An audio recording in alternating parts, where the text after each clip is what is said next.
Bro, where have you been? It's been like a month since you posted. I've been, busy. Very busy, actually. Bro, I don't care. We need to get some content out. You're gonna become irrelevant. I will. I just need to brainstorm ideas, and then I can get started.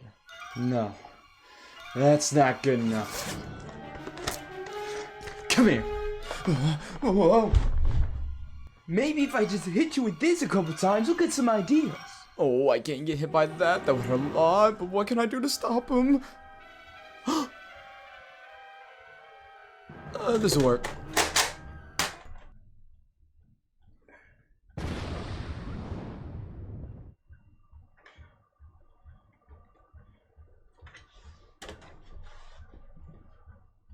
Yo, I'm Mario, and now that I've committed murder, I now have a reason to post the video. It only took murdering my evil twin to realize I don't know bowgun, so this was a perfect idea. Typically, the thought of learning this weapon puts me in shame, but because of my most recent developments, I've decided today I would do it. I would just get over the shame and thought of complexity to finally learn this weapon.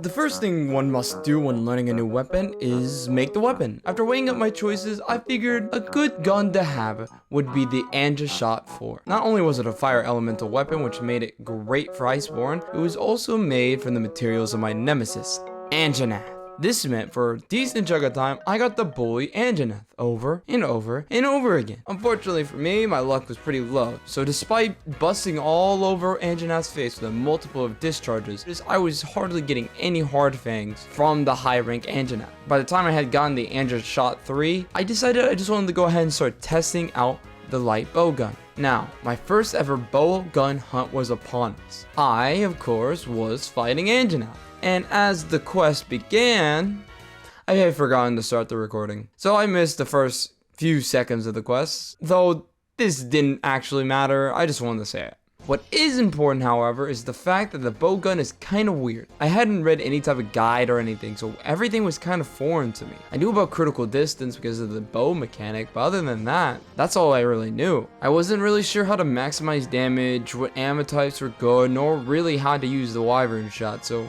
it took the first few minutes of the hunt to really figure out the controls and mechanics. Despite this, my first impressions weren't completely bad. One part of me was critical of the fact I wasn't really outputting good damage because I didn't know how to. The other part was fascinated with wyvern shots. After a few minutes of the hunt, I started to recall a random YouTube short I watched. I had remembered the trick to wyvern shots. While shooting at the monster, I would bait the monsters into attacking the wyvern shots, dealing big damage. Those are some big numbers.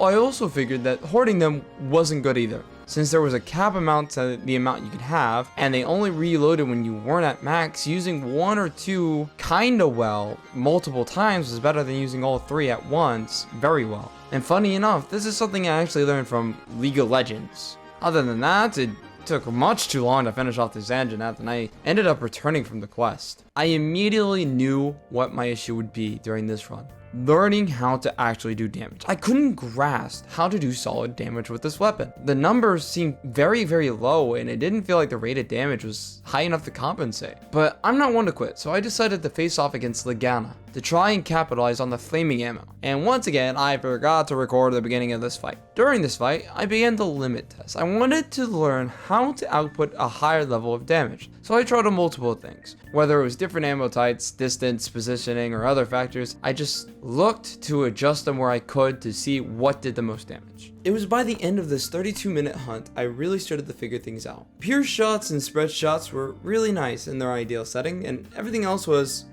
trash. Poison ammo was fine, flaming ammo was a little underwhelming, and sticky ammo was just a worse and slower version of flaming, and normal shots are normal. The only ammos that I felt were rewarding and worthwhile to use were pure shred and wyvern ammo. With that said, I needed more time to practice with the light bowgun to maximize the limited ammo capacity I had on these weapons. So I hunted Nightshade Paolumu and attempted to hunt Nargacuga for the first time on my save. It was during this attempted Nargacuga fight that I realized my damage output was still too low. It took about 40 minutes for me to realize I wasn't going to finish the quest, so I decided to just return from it. This is where I began to ponder my next move. I recognized the fact that I didn't have the ammo that was very effective against Nargacuga. Fire was decent, but the bowgun I had didn't really utilize it well enough, and I didn't have access to the better thunder damage. So I needed to find a way to up my damage. For the time being, adjusting modifiers on my weapon helped with my DPS, but it wasn't a permanent solution.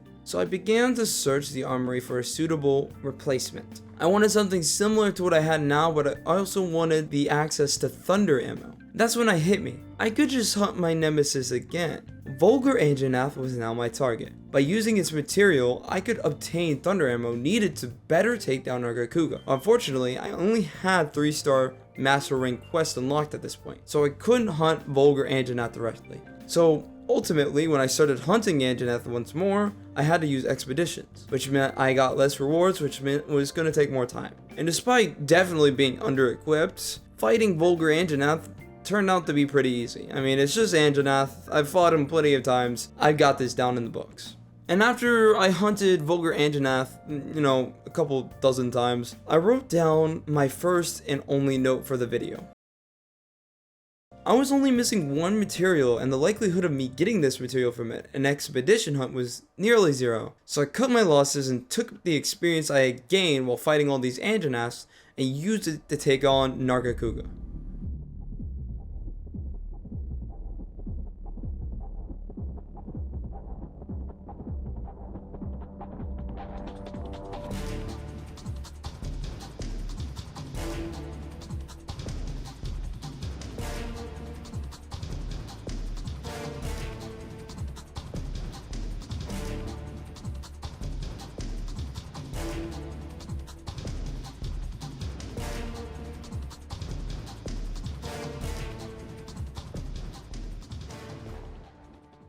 And after a 40-minute hunt, I had finally slain Nargacuga. It wasn't my original goal, but in the end, it did the trick. Light Bowgun in its core is a very simple weapon. Despite looking complex, all you really need to do is shoot and bait. That's it. Its true strength is its ability to attack when melees cannot. That ability to attack a monster while it's also attacking is a weird feeling. As a switch axe main, it was always going to feel weird, but I can respect and even enjoy playing Light Bowgun now. With that said, this video is now done and dusted, and I've run out of ideas, so I'm just gonna let's get some more ideas. Thank you so much for watching through the full video. I greatly appreciate it. To tell the truth, I have actually been very, very busy in my personal life, which is why I haven't posted so much, but I'm trying to get back on schedule, so look forward to future videos, hopefully soon, within the next 2 weeks, and with that, you have a great day. Bye-bye.